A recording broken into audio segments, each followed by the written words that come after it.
Welcome back, and now more Utopia.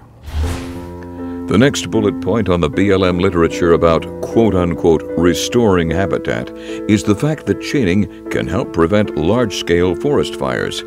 The opposite could be the case. The problem is when you take down trees, you also introduce a bunch of invasive species like cheatgrass, which makes the risk of fire a lot worse. Chains rake across the surface of the earth, destroying soils, sagebrush, and grasses. The chains leave discarded trees in their wake, which can litter the landscape for decades, the animals fleeing their demolished habitat. There are some proper uses of chaining. Using this method to clear brush, like they have in the prairies of Texas and Oklahoma, is the correct use of this method. Clear-cutting rolling hills of thick pinyon and juniper, not so much.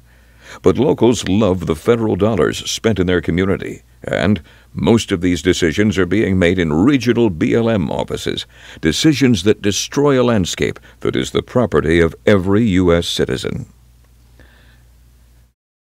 There's examples all over the state of areas that were chained 10 or 50 years ago even, a bunch of chainings from the 60s that you can see that are where it's still a bunch of trees laying in the ground that are still there that haven't decomposed, and there's a bunch of invasive species that have taken over those areas.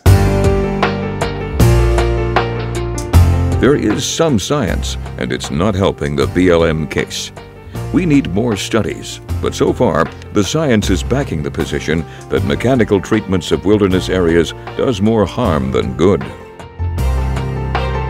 The science shows that the chainings or just mechanical treatments in general are not good for deer and elk.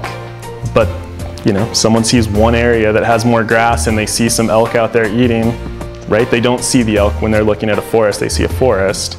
You see some elk out in a field eating in a chained area, they think, oh, that's great for them. We welcome the debate.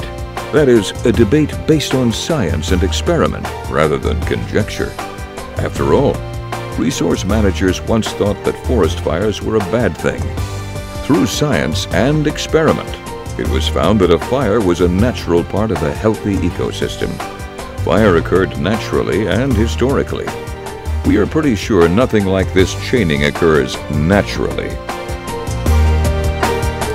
If and when the science proves this practice destructive, we also hope that the locals will agree that the existence of undisturbed old-growth forests outweighs the short-term benefit of a paycheck.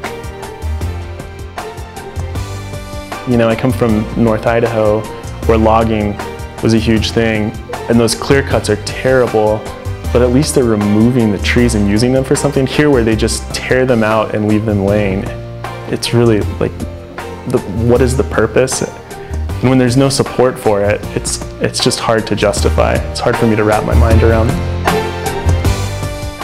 It's true that the BLM is mandated to consider grazing when managing an area that is multi-use. But then, say so. We support the BLM in many ways. They are cash-strapped and hence limited in the amount of science they can underwrite. But the knowledge should come before wilderness is altered, especially so drastically.